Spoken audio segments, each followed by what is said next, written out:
What's the meaning of airfoil? Airfoil. Airfoil.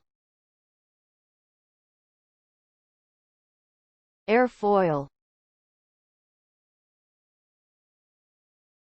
Airfoil.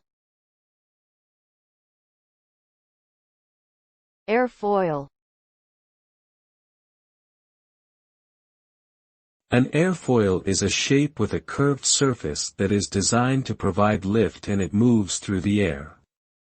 This lift is generated by the difference in air pressure between the upper and lower surfaces of the airfoil.